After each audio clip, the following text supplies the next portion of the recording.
nobody get choked.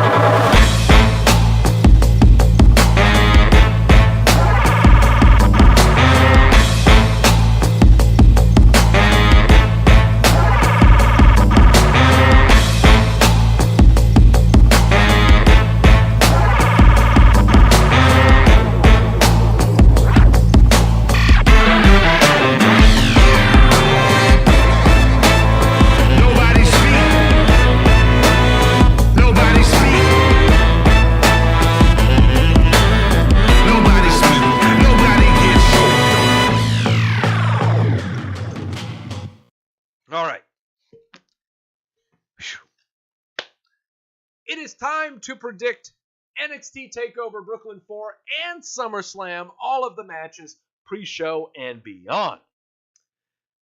Here's how we do this. NXT Takeover and SummerSlam have got 18 matches between the two of them. 18 matches! Holy crap! Okay, 18 matches. Of these 18 matches that I'm going to be predicting and armchair booking and all of that other good stuff, 8 of them will be locked picks. Because no one else does this in professional wrestling punditry and this internet wrestling journalism that doesn't exist anyway. All right. Locked picks mean that if I get them wrong, I take a shot of this. Tequila. Agave Blanco. I am locking 8 of these 18 with a perspective of taking 8 shots of tequila on my next show. Oh, the pressure is overwhelming, especially with how wrong I was about Dean Ambrose's return to Raw. So I deserve this. I deserve this pressure. I brought it on myself. So, here we go. Time to predict the shows. We are going to start off with NXT, of course. 5 matches are on the NXT Takeover Brooklyn 4 card. As far as we know, that's what we're predicting. Okay? Starting off with EC3 versus Velveteen Dream. This has been a really fun program to watch on NXT. It's really fun to watch. Okay? I am really shocked on how EC3 has come into this WWE format. Okay? He is one funny guy. I mean, his mannerisms, his voice, his inflection, it's really good. The spot of him and Velveteen at his mansion, and Velveteen goes into the pool and it's like he's drowning. Just magnificent. Okay? This is going to be a fun match. Okay?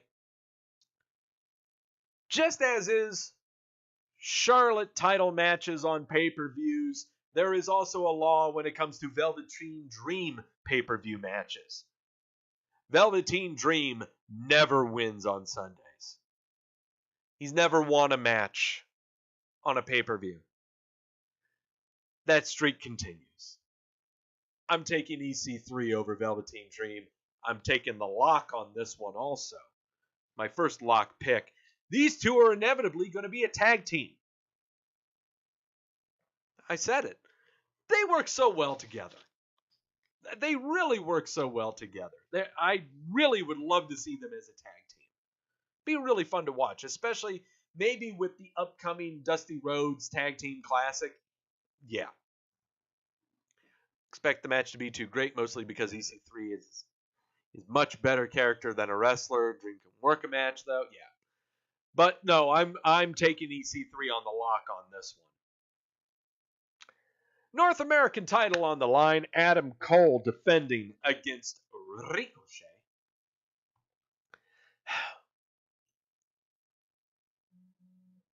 It is way too soon.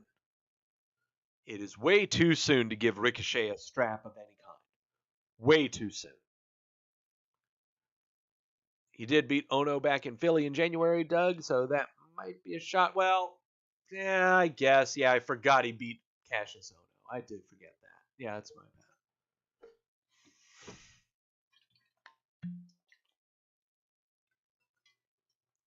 bad. All right. There's a little mini shot right there. Thank you for reminding me, Jamel.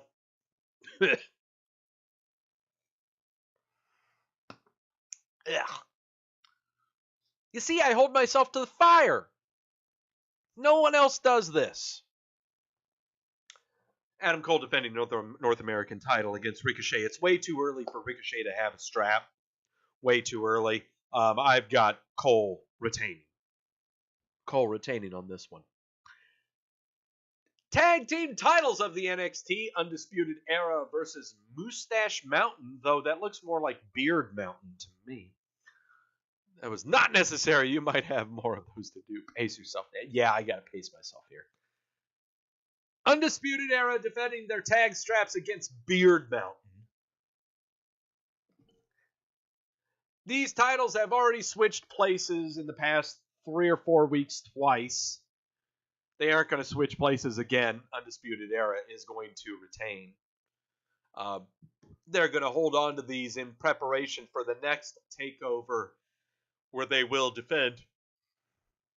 Where they will defend against the War Raiders, which I got to tell you is one of the worst names I've ever heard. War Raiders is a horrid tag team name.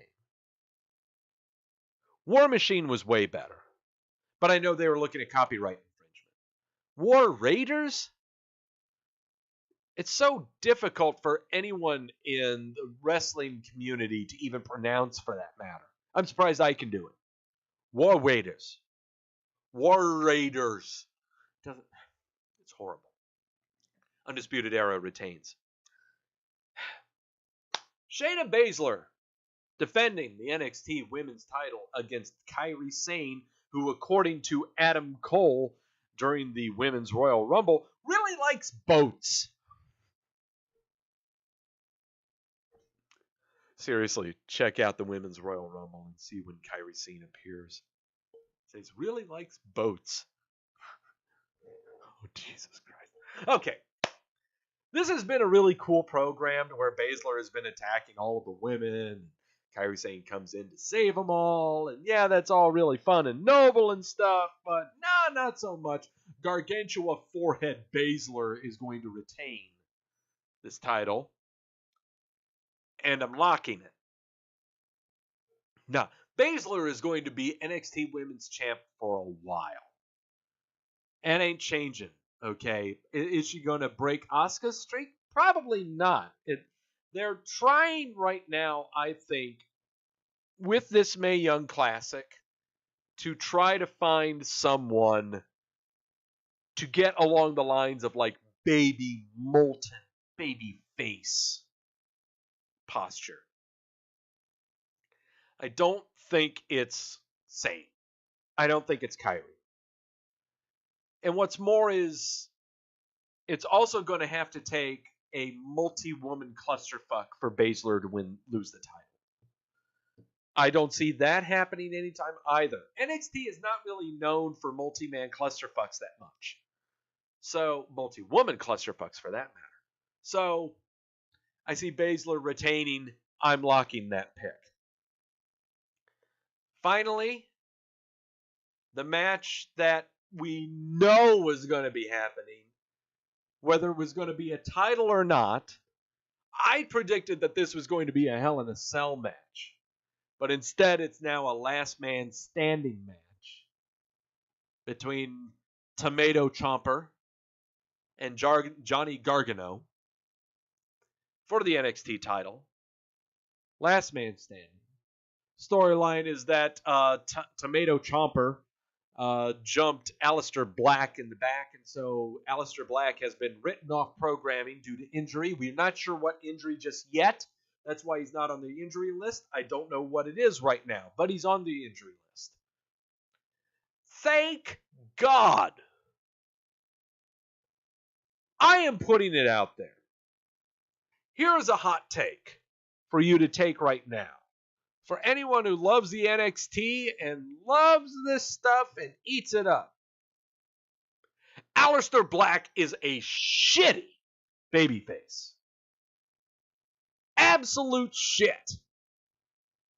I'd take Dolph Ziggler as a babyface over Aleister Black. I'd take Big E as a heel over Aleister Black as a babyface. He is as charismatic as a nail.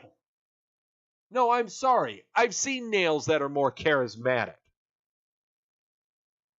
Have you ever walked through, walk into any hardware store, I'll find you a sheet of plywood that has more character than Aleister Black. He sucks. He does. He's horrible. I'm sorry. He doesn't even... Same front face. Same grimace. Same angers. Not a whole lot in pain. Never in peril. I'm sorry. He is not grabbing me. Someone sell him to me. I'm glad he reassess him badly. And what's more is that what's really bad about all of that is that this rivalry has been building NXT for the past 9 months.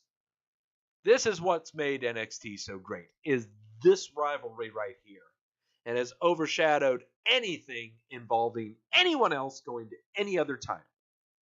It's been that good. It's been so good that you can't send either of these guys to the main roster. They can't go anywhere else. This is where they will stay.